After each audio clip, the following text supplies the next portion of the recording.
ਅਮੀ ਜੀ, ਇੱਕ ਸਾਡੀ ਭੈਣ ਆ ਜੀ ਸੁੰਬਲ, ਉਹਨਾਂ ਦਾ ਨਾਮ ਆ ਜੀ। ਹਾਂਜੀ ਉਹ ਕਹਿੰਦੇ ਕਿ ਮੇਰੇ ਔਲਾਦ ਨਹੀਂ ਹੈਗੀ, ਅੱਲਾਹ ਤਾਲਾ ਨੇ ਨਾ 2 ਵਾਰੀ ਮੇਰੀ ਸੁਣੀ ਆ ਜੀ, ਹਾਂਜੀ ਤੇ ਲੇਕਿਨ ਅੱਲਾਹ ਤਾਲਾ ਨੂੰ ਮਨਜ਼ੂਰ ਨਹੀਂ ਸੀਗੀ ਜੀ। ਹਾਂਜੀ ਤੇ ਅੱਲਾਹ ਪਾਕ ਨੇ ਧੀ ਜਾਂ ਪੁੱਤਰ ਨਹੀਂ ਦਿੱਤਾ ਜੀ, ਪਹਿਲੇ ਹੀ ਅੱਲਾਹ ਤਾਲਾ ਨੂੰ ਉਹ ਪਿਆਰੇ ਹੋ ਗਏ ਜੀ। ਸਿਰੇ ਨਹੀਂ ਲੱਗੇ। ਹਾਂਜੀ, ਅੱਲਾਹ ਤਾਲਾ ਨੂੰ ਮਨਜ਼ੂਰ ਨਹੀਂ ਸੀਗਾ ਜੀ, ਹਾਂਜੀ ਤੁਸੀਂ ਬਿਹਤਰ ਸਮਝ ਸਕਦੇ ਹੋ ਜੀ। ਹਾਂਜੀ ਤੇ ਉਸ ਤੋਂ ਇਲਾਵਾ ਮੇਰਾ ਇੱਕ 5 ਸਾਲ ਦਾ ਬੇਟਾ ਉਹ ਫੌਤ ਹੋ ਗਿਆ ਜੀ। ਅੱਛਾ ਤੇ ਉਸ ਤੋਂ ਇਲਾਵਾ ਅਮੀ ਜੀ ਉਹ ਕਹਿੰਦੇ ਕਿ ਹੁਣ ਅੱਲਾਹ ਪਾਕ ਨੇ ਫਿਰ ਕਰਮ ਕੀਤਾ, ਤੁਹਾਡੀਆਂ ਦੁਆਵਾਂ ਤੇ ਮੇਰੀ ਮਾਂ ਵੀ ਨਹੀਂ ਹੈਗੀ ਤੇ ਤੁਸੀਂ ਮੇਰੀ ਮਾਂ ਹੋ, ਹਾਂਜੀ ਮੈਂ ਤਾਂ ਤੁਹਾਡੀਆਂ ਦੁਆਵਾਂ ਹੀ ਲੈਣੀਆਂ। ਤੇ ਹਾਂਜੀ ਦੁਆ ਕਰ ਦਿਓ ਕਿ ਅੱਲਾਹ ਪਾਕ ਮੈਨੂੰ ਹੁਣ ਬੇਟੀ ਬੇਟਾ ਜ਼ਿੰਦਗੀ ਵਾਲਾ ਔਰ ਸਿਹਤ ਤੰਦਰੁਸਤੀ ਵਾਲਾ ਅੱਲਾਹ ਤਾਲਾ ਅਤਾ ਕਰੇ ਜੀ।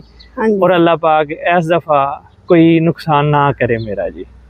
ਅੱਲਾਹ ਤਾਲਾ ਕਬੂਲ ਕਰੇ ਉਹਦੀਆਂ ਦੁਆਵਾਂ।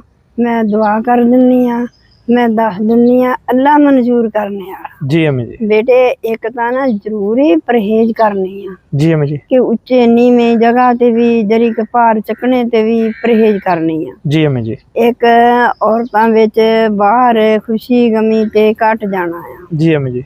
ਕਿ ਦਰੂਦ ਸ਼ਰੀਫ ਜਿਹੜਾ ਇਬਰਾਹੀਮ ਦਰੂਦ ਸ਼ਰੀਫ ਆ ਨਾ, ਜੀ ਅਮੀ ਜੀ। ਇਹ ਜ਼ਰੂਰ ਹੀ ਪੜ੍ਹਨਾ ਆ। ਜੀ ਅਮੀ ਜੀ। ਤੇ ਇਹ ਇਬਰਾਹੀਮ ਦਰੂਦ ਸ਼ਰੀਫ ਬਹੁਤ ਅੱਛਾ ਆ। ਜੀ ਅਮੀ ਜੀ। ਤੇ ਬਾਅਦ ਵਿੱਚ ਅਲਹਮਦ ਸ਼ਰੀਫ ਸੂਰਤ ਜਿਹੜੀ ਆ ਨਾ, ਜੀ ਅਮੀ ਇਹ ਜੀ। ਸ਼ਫਾ ਆ। ਜੀ ਅਮੀ ਜੀ। ਕਿ ਇਹ ਪੜ ਕੇ ਪਾਣੀ ਪੀਣਾ ਆ, ਕਿੰਨੀ ਵਾਰੀ ਮਰਜੀ, 5 ਵਾਰੀ ਪੜ ਹੋ ਜਾਵੇ, 11 ਵਾਰੀ ਪੜ ਹੋ ਜਾਵੇ, ਰੋਜ਼ਾਨਾ ਆਪਣੇ ਨਾ ਇਹ ਦਰੂਦ ਸ਼ਰੀਫ ਤੇ ਅਲਹਮਦ ਸੂਰਤ ਜ਼ਰੂਰ ਪੜ੍ਹਨੀ ਆ। ਜੀ ਅਮੀ ਜੀ। ਤੇ ਅੱਲਾਹ ਪਰ ਤਵੱਕਲ ਰੱਖਣਾ ਜੀ ਅਮੀ ਜੀ। ਕਿ ਅੱਲਾਹ ਮੇਰਾ ਤੇਰੇ ਪਰ ਹੀ ਭਰੋਸਾ ਆ, ਮੈਨੂੰ ਕਿਸੇ ਕੋਲੋਂ ਆਰਾਮ ਨਹੀਂ ਆਉਂਦਾ।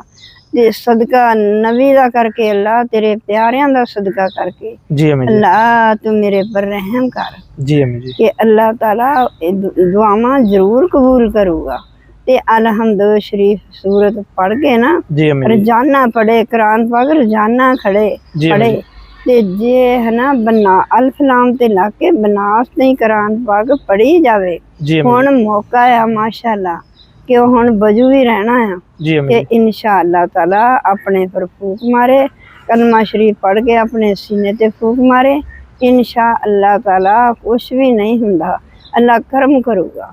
ਇਬਰਾਹੀਮ ਦਰੂਦ ਸ਼ਰੀਫ ਜਿਹੜਾ ਉਹ ਸਭ ਤੇ ਅੱਛਾ ਆ। ਮੁਸ਼ਕਿਲ ਹੈ ਦੋ ਤਸਵੀਰਾਂ ਇਬਰਾਹੀਮ ਦਰੂਦ ਸ਼ਰੀਫ ਦੀਆਂ ਪੜੋ। ਜੀ ਅਮੀ ਜੀ। ਇਨਸ਼ਾ ਅੱਲਾਹ ਤਾਲਾ ਜੇ ਦੁਸ਼ਮਣ ਆ ਜਾਂ ਬਿਮਾਰੀ ਆ ਸਾਰੀ ਦੂਰ ਹੋ। ਆਮੀਨ ਜੀ।